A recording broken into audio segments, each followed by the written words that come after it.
Si creciste en Puerto Rico, entre los 70 y los 90 probablemente escuchaste un nombre que provocaba miedo con solo decirlo. Toño Bicicleta. Para algunos era una leyenda urbana, para otros era un monstruo de carne y hueso. Lo cierto es que Francisco Antonio García López no fue una leyenda urbana, sino que fue uno de los criminales más peligrosos y brutales que ha tenido Puerto Rico. Y hoy te voy a contar su historia completa, sin mitos y sin filtros. Esta es la verdad de Toño Bicicleta, la leyenda oscura de Puerto Rico.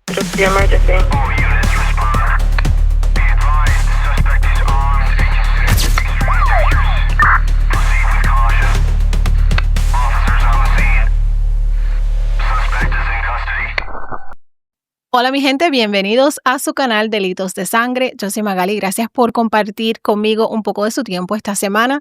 Como siempre, me tomo unos segundos para invitarlos a que formen parte de esta familia, se suscriban al canal, me dejen un like, un comentario, me compartan para que este caso y el podcast Delitos de Sangre llegue a donde más personas. Ahora, para entender bien quién fue este nombre tan infame en la historia de Puerto Rico, no basta con repasar sus crímenes, tenemos que ir al principio, a su niñez donde todo comenzó. Así que pónganse cómodos porque esto apenas comienza. Francisco Antonio García López, quien es mejor conocido en Puerto Rico como Toño Bicicleta, nació el 19 de julio de 1943.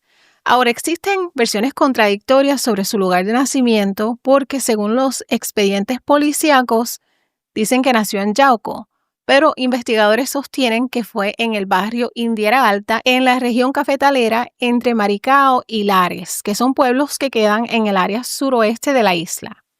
Nació y se crió en una zona rural de escasos recursos, donde su familia se dedicaba al cultivo de café. Sus padres, Esteban García Medina y Antonia López Vargas, lo criaron junto a al menos un hermano. Su infancia transcurrió entre el monte, sin acceso regular a la escuela ni a servicios esenciales. En su hogar no había televisión ni comodidades modernas, solo reinaba el silencio. Un silencio que con el tiempo lo fue formando a su manera. Toño aprendió a sobrevivir antes que a convivir, adaptándose a un entorno donde la soledad era parte del día a día. Según los testimonios de personas que lo conocieron de joven, dicen que desde pequeño Francisco mostraba conductas agresivas, que él no socializaba bien y que parecía vivir en su propio mundo. Algunos aseguran que sufría maltrato físico y que aprendió desde una muy temprana edad a usar el machete, pero no solo como herramienta agrícola, sino como arma. Él tenía una habilidad innata para moverse por el monte, conocía los caminos de Lares, Maricao y Yauco como la palma de su mano. Años más tarde, esa destreza se convertiría en su mejor arma para huir de la justicia. Existe una teoría muy fuerte en el análisis criminológico del caso, y es el que Toño había desarrollado lo que se conoce hoy como un trastorno de apego severo, ya que creció sin figuras estables, sin estructura emocional y su conexión con las personas era mínima o inexistente. Y como pasa con muchos agresores, el dolor que recibió de niño se fue transformando en rabia y esa rabia más tarde en violencia. Muchos psicólogos coinciden en algo, que su niñez fue clave. Nadie nace asesino, pero sí hay infancias que te llevan por ese camino. Y Toño lamentablemente parecía hecho por las peores circunstancias que puede enfrentar un niño. Entonces, ¿fue víctima del sistema o eligió el camino más oscuro? Esa pregunta todavía divide opiniones, pero de algo estamos seguros y es el que su niñez no fue normal. Fue una niñez marcada por la violencia, el abandono y una ausencia total de afecto. El apodo de Toño Bicicleta también tiene orígenes inciertos. Existe una versión que dice que cuando estaba más joven se desplazaba, andaba, siempre lo veían en una bicicleta por el pueblo, y otra que se le dio este apodo porque se robó una bicicleta durante su juventud. Ahora, antes de que apareciera su nombre por todos los periódicos, Toño tuvo una vida, digamos, que más o menos normal. Se casó con una joven llamada Antonia Rivera, su primera esposa, y juntos tuvieron 3 hijos, Francisco Antonio, María Milagros y Carmen Dolores. Pero la casa estaba llena porque ella ya tenía 5 hijos de un matrimonio anterior. O sea, en total eran 8 muchachitos corriendo por la casa. Toño fue extremadamente violento tanto con su pareja como con los hijos de ella. A los hijastros los maltrataba de una forma tan cruel, tanto física como emocionalmente. Sin embargo, a sus 3 biológicos hijos nunca los tocó. Su hijo Toñito, años más tarde, dio una entrevista en la que contó algo que de verdad que parte el alma. Dijo que él una vez vio a su papá meterle un guineo en la boca a uno de sus hermanos, sumergirlo en un barril de agua y después lo lanzó por un barranco. Cuando el nene logró subir, tenía una herida bien profunda en la cara, tenía una laceración. Y Toño lo que hizo fue nada de hospital, nada de médico. Él mismo le cosió la cara ahí con aguja y con hilo como si fuera una camisa rota. Además de esos abusos, Antonia, su esposa, tenía que soportar todo tipo de humillaciones. Toño llegaba a la casa con sus amantes, se encerraba con ellas en el cuarto, mientras Antonia tenía que esperar afuera. Y cuando salía, decía como si nada, prepárame comida o hazme café. Y ella tenía que preparar café o comida para los dos. ¡Qué descaro! Les voy a dejar el enlace de esa entrevista de Radio UNT por si la quieren ver. Está fuerte. Algo que me pareció curioso es que en tiempos más tranquilos, Toño decía ser de que adventista, pero al mismo tiempo era un don Juan. Siempre le gustaba estar bien vestido, bien acicalado, y era de esos que le tiraban las mujeres. Y sí, era bien parecido, pero esa fachada de hombre religioso, de hombre de familia, duró muy poco. A finales de los 60, lo que era una vida violenta dentro de la casa se desbordó. En 1968, con 25 años, su nombre empezó a circular por toda la isla cuando fue acusado de terminar con la vida de su pareja sentimental en ese momento, de su amante, una mujer llamada Gloria Esther Soto. No su esposa, la madre de sus hijos, Antonia Rivera, como lo cuentan muchas historias. Sí les quiero dar una advertencia porque los detalles de ese crimen son bastante espantosos. Según contaron los testigos, Toño agarró a Gloria con otro hombre y esto lo cegó, lo llenó de ira. La escena del crimen, según se relató en medios y documentos judiciales, mostraba que Gloria Esther recibió múltiples heridas cortantes, el tipo de heridas que son claras de ser las de un crimen pasional, de una ira incontrolable. Y cuando se supo exactamente lo que Toño había hecho, ese horror fue verdaderamente indescriptible.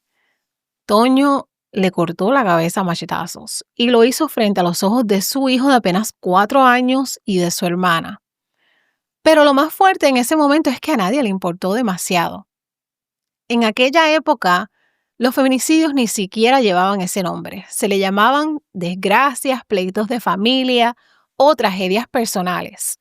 Nadie hablaba de ciclos de violencia, nadie se detenía a mirar al agresor. Era como que él le hizo eso a su mujer, pues que ella le hizo.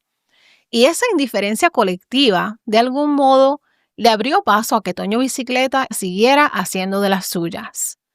Gloria Esther Soto fue la primera víctima conocida de Toño Bicicleta, pero lamentablemente no fue la última.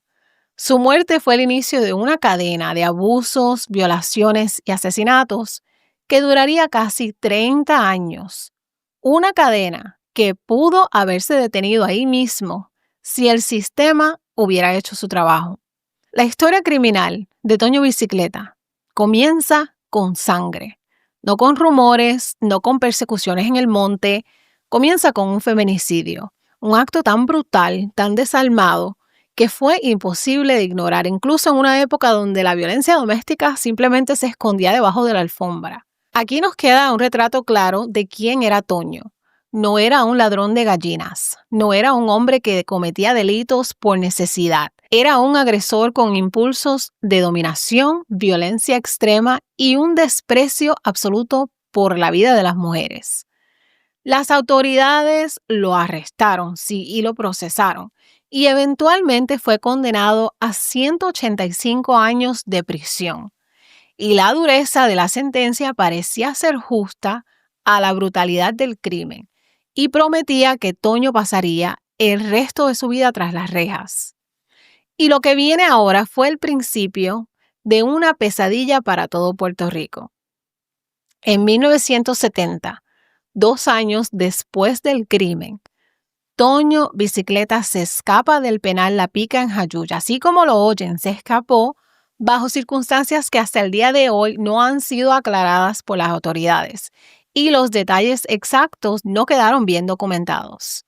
Ahí empezó lo que no fue solo una fuga, fue el nacimiento de una leyenda oscura de un prófugo que parecía ser intocable. Y el miedo no se sentía solo en los cuarteles de la policía, mi gente, se sentía en los montes, se sentía en las casas, se sentía en los campos. ¿Cómo se escapa alguien que había matado a su pareja con tanta violencia? ¿Quién bajó la guardia? Pero aquí comienza su vida como prófugo de la justicia. Entre 1970 y 1974, Toño Bicicleta se convirtió en un fantasma que atacaba. Nadie sabía dónde estaba, pero todos sabían lo que era capaz de hacer. Comenzaron a correr historias de abusos, secuestros, amenazas, invasiones de hogares rurales. La gente no podía dormir tranquila, las mujeres no dejaban salir a sus hijas, los niños no iban a la escuela. Muchos hombres campesinos dejaron de trabajar por miedo a que en su ausencia Toño llegara a hacerle daño a su esposa o a sus hijos. En lugares como Lares, Maricao, Adjuntas, Yauco, había un ambiente de paranoia constante. Se decía que él se movía por las veredas del bosque como si fuera parte del terreno, que conocía cada piedra, cada camino, cada escondite.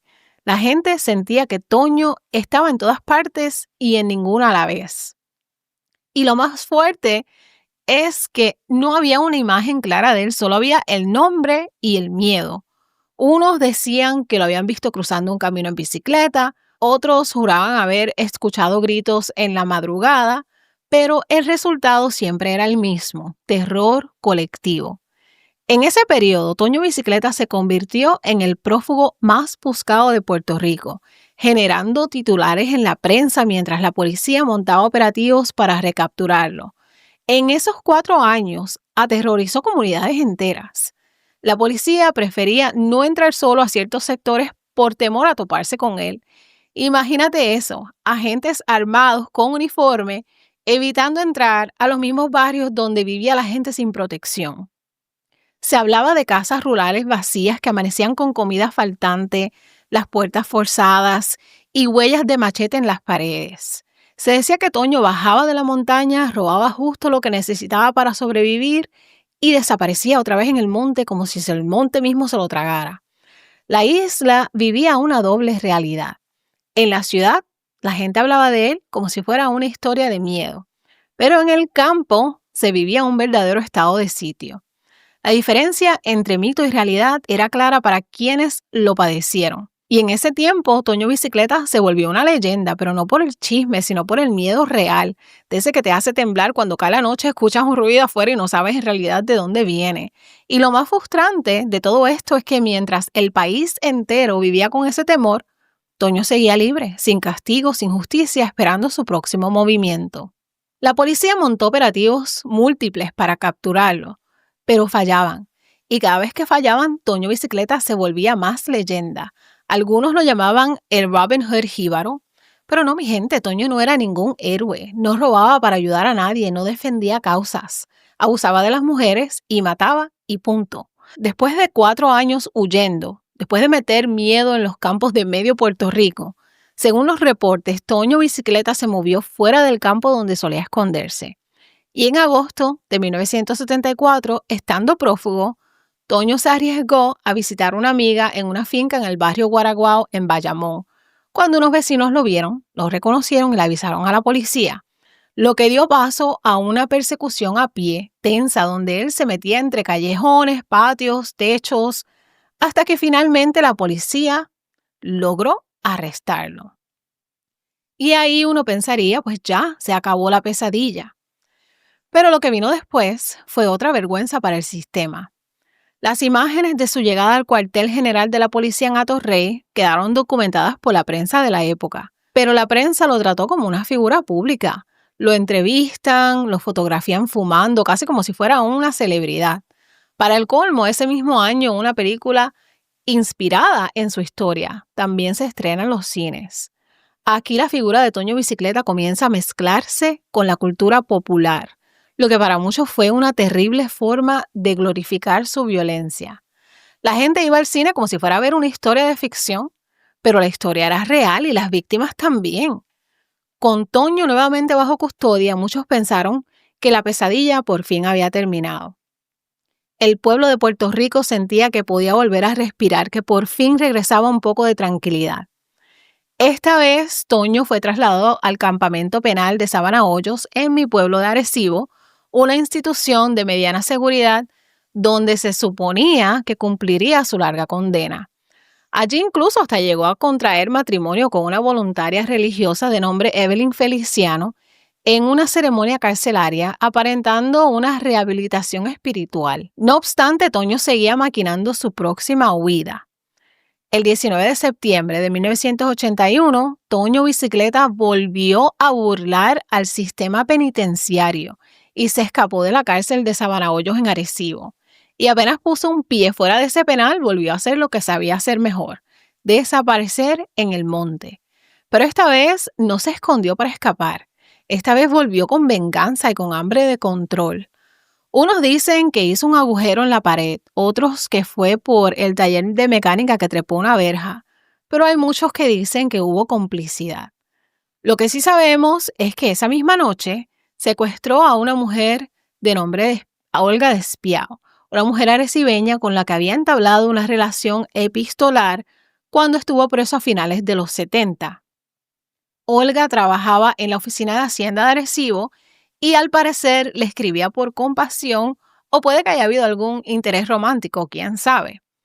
Toño, armado con un cuchillo, se la llevó por la fuerza, la amenazó diciendo que acabaría con la vida de su padre que estaba enfermo y con toda su familia si ella no cooperaba, por lo que Olga se vio forzada a acompañarlo y volverse en práctica otra prisionera de Toño en la clandestinidad. Olga llegó a vivir 3 años de cautiverio escondida en el monte bajo amenazas. En un operativo policial que pasó en 1984, Toño la dejó atrás para escapar.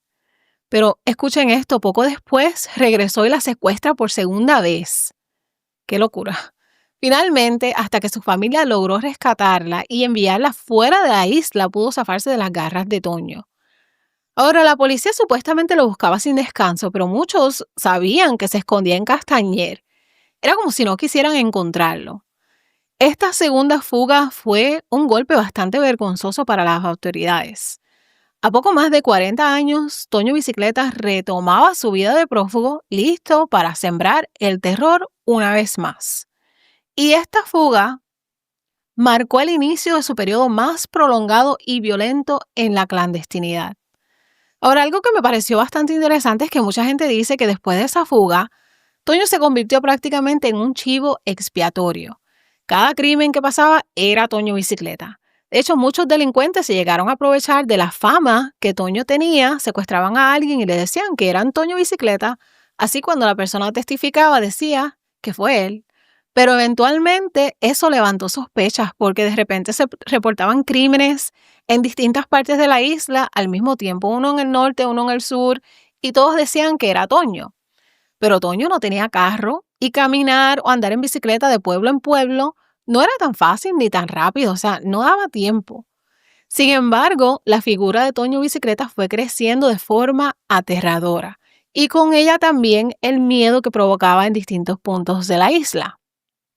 Se le atribuyeron múltiples violaciones a mujeres que vivían en sectores remotos, crímenes cometidos bajo amenaza mientras Toño se ocultaba entre la maleza. Y cuando parecía que las cosas no podían empeorar, en 1987 Toño comete uno de los crímenes más crueles. Se lleva por la fuerza a Dayana Pérez Lebrón, de tan solo 13 años. Ese mismo día, antes de secuestrarla, termina con la vida de su noviecito Luis Enríquez Rodríguez en un río en Sabana Grande. Dayana vivió años de horror en el monte, encadenada, aislada, golpeada, abusada. Toño la controlaba por completo, le decía cómo vestirse, cuándo hablar, cuándo callar, y en una ocasión la golpeó tan brutalmente que pensó que hasta la había matado y la enterró viva. pero Diana recobró el conocimiento y él la sacó del hoyo. Más tarde, ella escribiría un libro titulado Diana, víctima 2 veces, donde ella misma lo cuenta todo. Las quemaduras, los golpes, los abusos, los embarazos forzados, los abortos, las enfermedades. Diana hasta quedó estéril, fue perseguida, arrestada y estigmatizada. Aún así, encontró fuerza para contar su historia. Su historia, además de profundamente triste, refleja la resiliencia impresionante de una joven que enfrentó lo impensable. Otros de los crímenes más impactantes de esa época, hay 2 que marcó un antes y un después.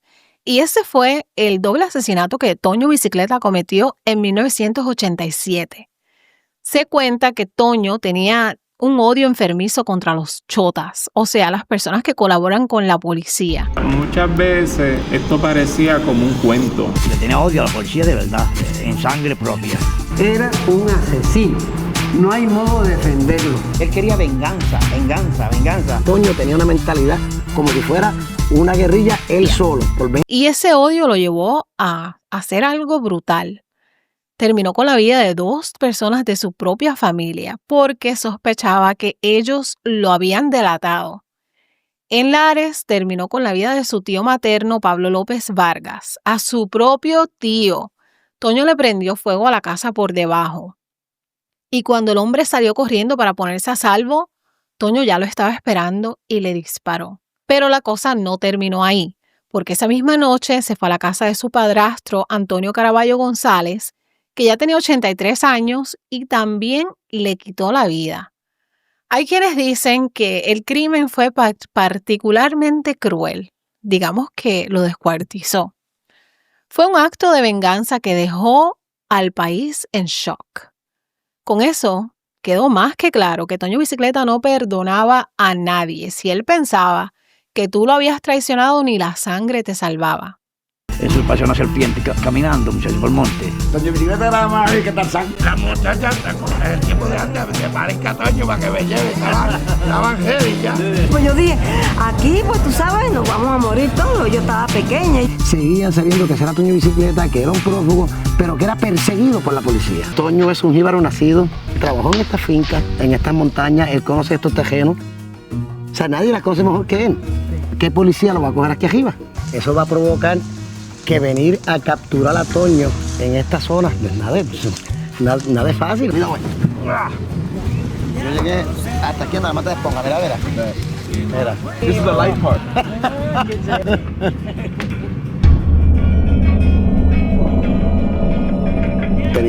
Había creado una estrategia de poder guardarse en esta zona. Se paraba el último arriba, él vio toda esa área así. Cuando vi a alguien que subió lo de la policía, Margarín, vámonos. No era ningún tonto y era un hombre hábil. Tenía una mente de decir, yo me voy a ubicar donde yo conozco y aquí comienza a ver la parte norte de lo que era su escondite.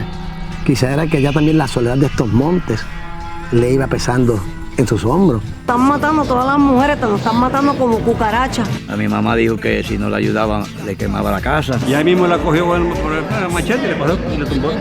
Lo podían justificar. La mató, pues bien hecho está. Ese es el entorno cultural del machismo.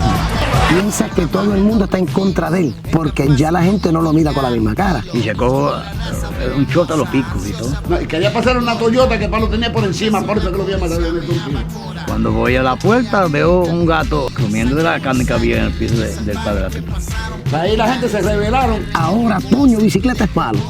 Ahora yo siento, como hombre también, siento temor de Toño Bicicleta. La cultura social en un momento lo pudo haber justificado. También ahora aclaman por la captura de Toño. Captar a Toño era como un premio.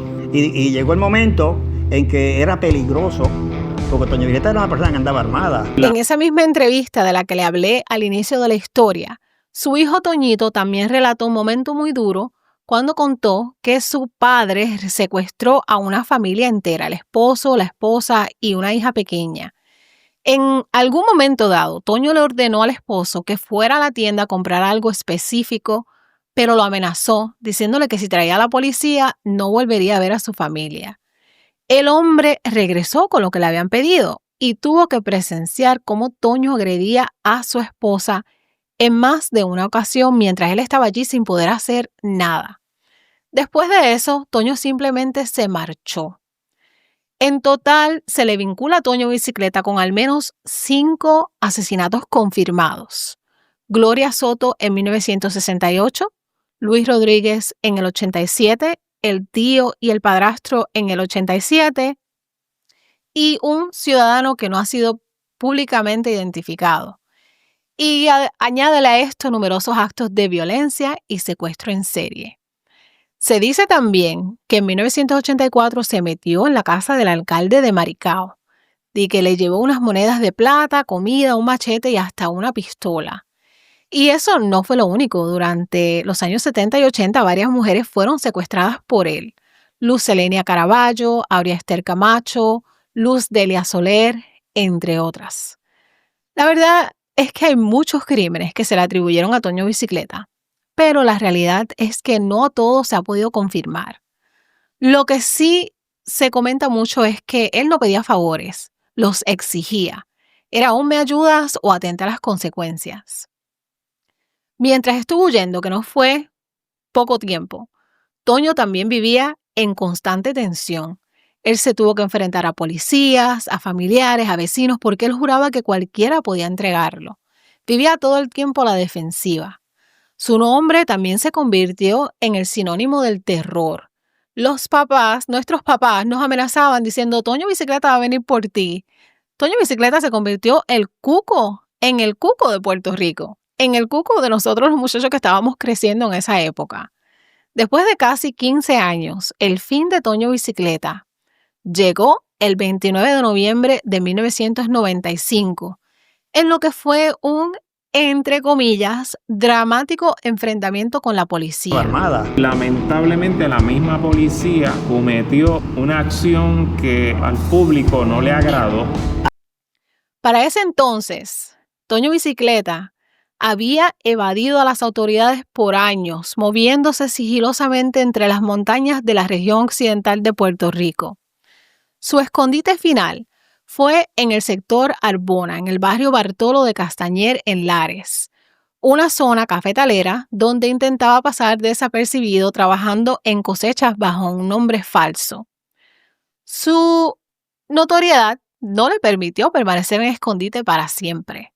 Un vecino lo vio, alertó a la policía de que Toño estaría trabajando en una finca en Castañer durante la mañana del 29 de noviembre. Con esta pista, organizaron un operativo especial. Un equipo de agentes élite tipo SWAT de la Policía de Puerto Rico rodeó discretamente el área antes del amanecer, armados con escopetas y dispuestos a todo. A eso de las 7:30 de la mañana, los agentes sorprendieron a Toño Bicicleta mientras recogía café en la finca. Los agentes habían sido instruidos con medidas específicas para no alertarlo, en no usar perfume, caminar de espalda en la maleza. Usaron unas botas especiales que dejaban una huella al revés para despistar con las huellas. Una de las dos. Permanecer inmóviles por horas camuflados entre la vegetación. Este no era un operativo cualquiera, mi gente. Esto era una cacería. Según el informe oficial brindado entonces por el superintendente de la policía, Pedro Toledo, Toño Bicicleta notó la presencia policial y hubo un supuesto forcejeo que obligó a los agentes a usar la fuerza letal. En medio del enfrentamiento, el agente Luis Rosa Merced disparó su escopeta e hirió a Toño Bicicleta en la zona genital, la cual le provocó una hemorragia masiva que hizo que se desangrara. Francisco Antonio García López, Toño Bicicleta, el fugitivo más célebre de Puerto Rico, cayó mortalmente herido en el mismo campo donde buscaba refugio. No pudo evadir un cerco policíaco que se le tendió en el sector Arbona del barrio Bartolo de Lares, donde recogía café. Tras 14 años de estar evadido de la justicia, el legendario prófugo Francisco Antonio García López murió a causa de un disparo de escopeta que le propinara a un policía de operaciones tácticas en el área genital. Este se encontraba en una finca recogiendo café al momento de recibir el impacto. Junto a él había un machete y en su cuerpo se ocupó un total de $1,014 en efectivo. una pistola 45 Smith & Wesson cargada con 7 balas y otras 3 aparte. Además, en el cadáver, el cual estaba de rodillas, se encontró una lista de teléfonos, los cuales serán investigados. Sin embargo, las circunstancias en que se produjo el disparo todavía no están del todo claras. Bueno, es SWAT. Lo que pasa es que yo tengo la información y yo me crié por estos campos. Y la información, pues, consideré que era buena y pasé a verificarla.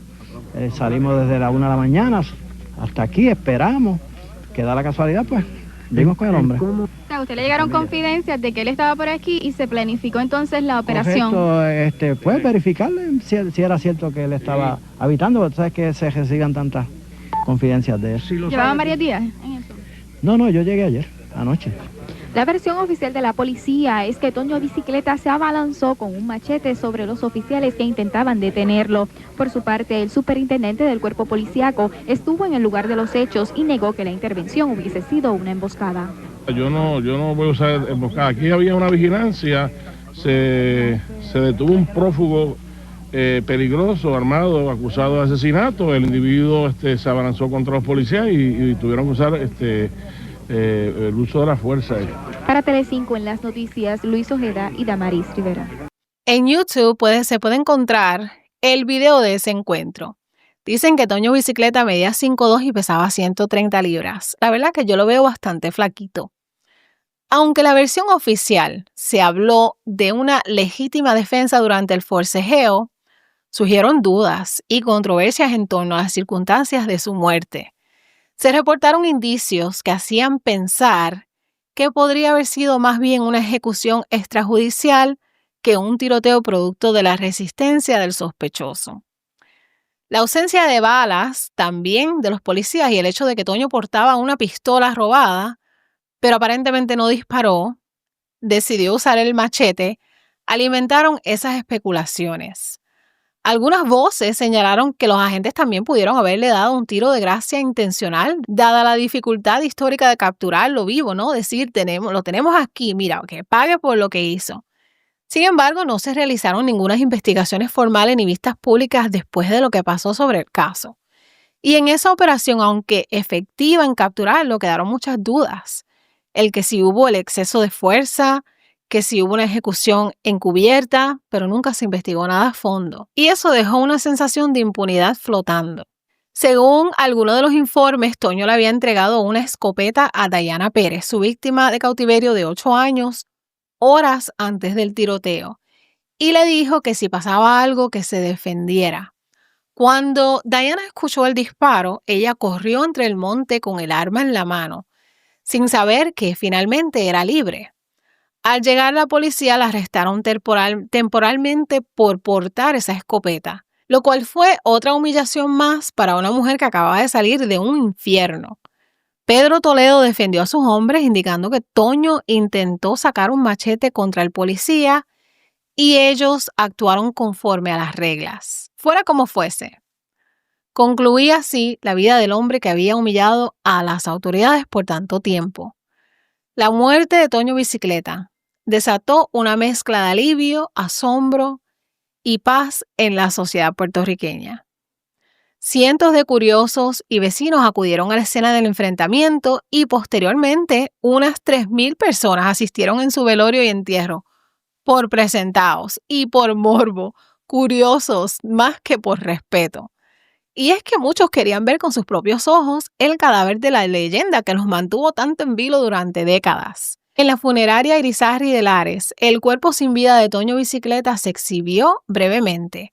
Era el final casi mítico de un personaje que había trascendido de criminal a figura de folclore criminal de la isla. Con su caída, las autoridades finalmente pudieron cerrar decenas de casos pendientes, aunque lamentaron el no haber podido llevarlo ante la justicia para que respondiera por sus crímenes. El caso de Toño Bicicleta capturó la imaginación del público puertorriqueño durante 30 años, generando un enorme tratamiento mediático y dejando huella en la cultura popular. La prensa escrita en particular convirtió a Toño en una presencia casi cotidiana en los titulares de sucesos. Diarios de la época como El Mundo, El Vocero, El Nuevo Día dedicaban amplias coberturas a cada vez que lo veían, cada crimen que cometía, cada cuento que se hacía. todo lo sacaban en el periódico, en las noticias. Cuando a él lo capturaron, esas fotos y declaraciones en 1974 alimentaron la fascinación del público. Los reporteros mismos lo describían a veces con tintes sensacionalistas, apodándolo el bandolero moderno o el Robin Hood al revés. Esta intensa exposición mediática combinada con los años que estuvo prófugo terminó simplemente convirtiendo a Toño Bicicleta como un mito. El nombre de Toño Bicicleta ha salido en películas, canciones, ha aparecido en plenas, corridos y hasta en chistes de la calle como si fuera parte del folclore.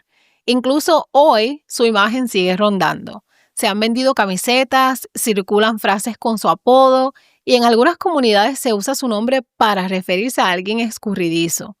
Hasta en estudios de criminología y cultura puertorriqueña, su caso se sigue analizando.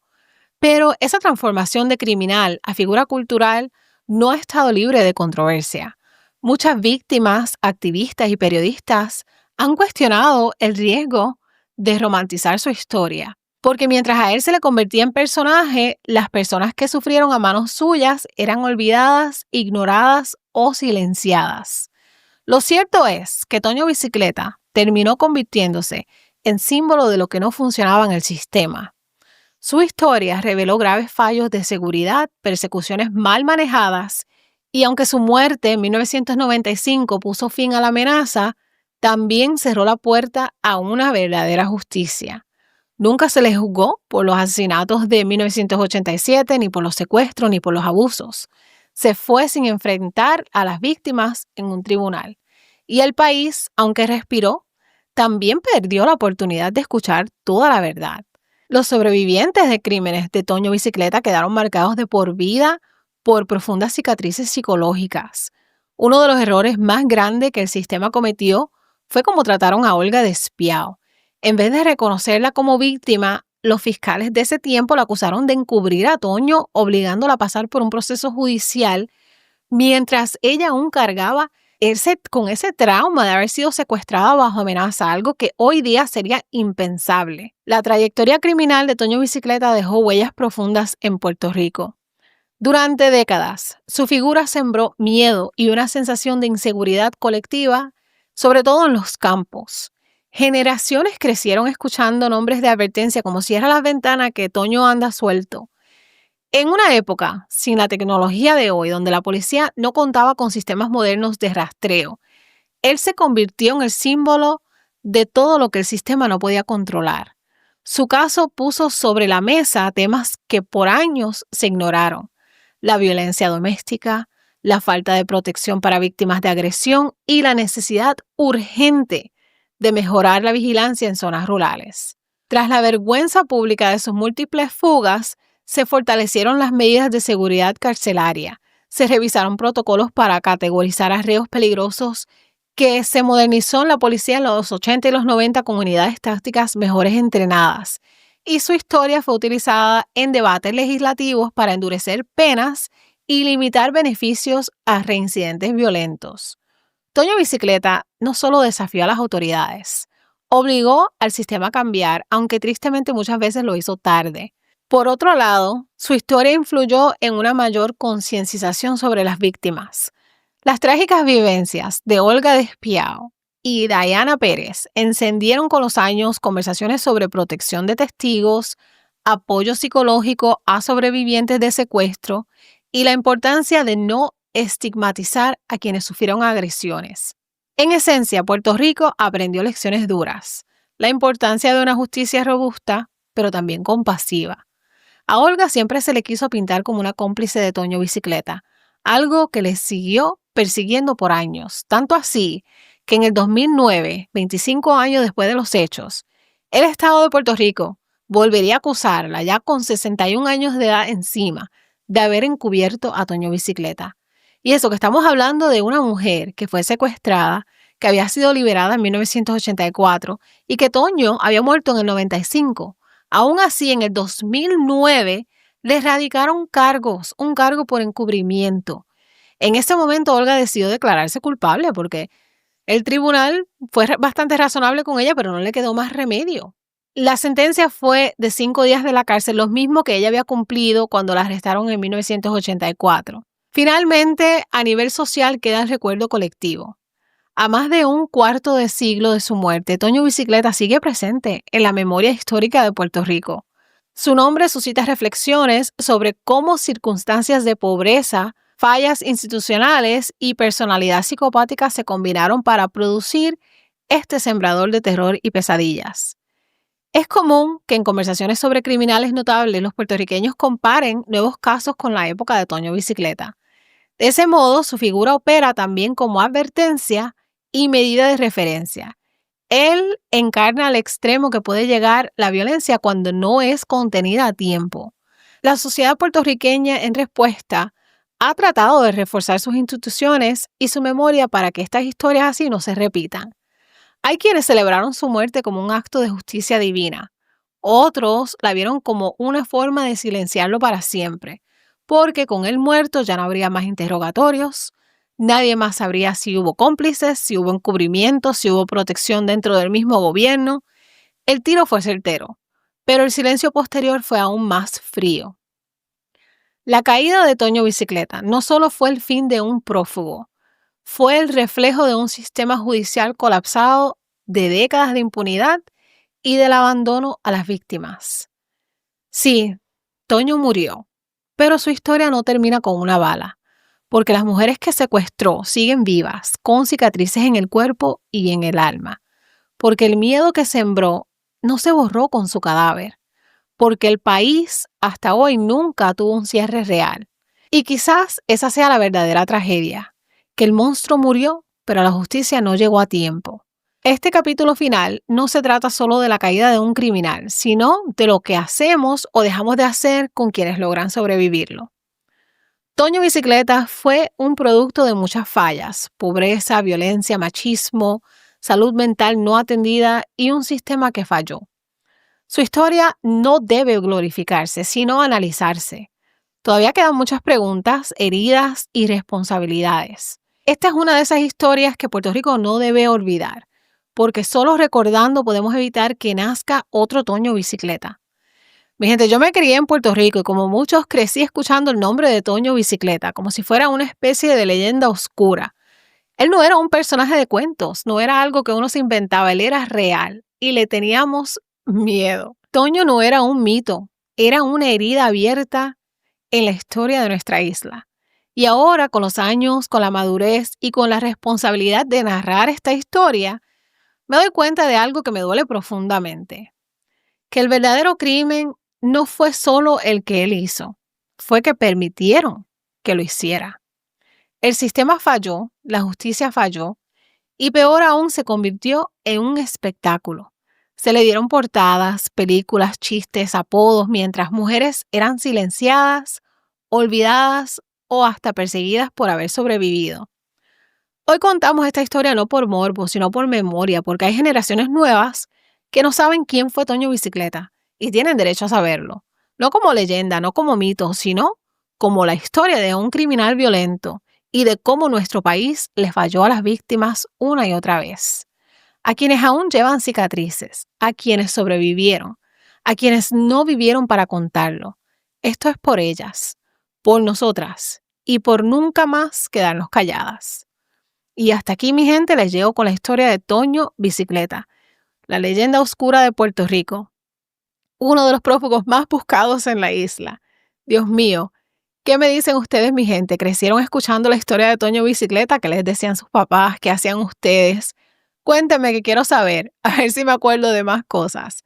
Mi gente, gracias por acompañarme esta semana, los quiero mucho, hagan bien sin mirar a quién. Nos vemos en la próxima, Delitos de Sangre. Bye.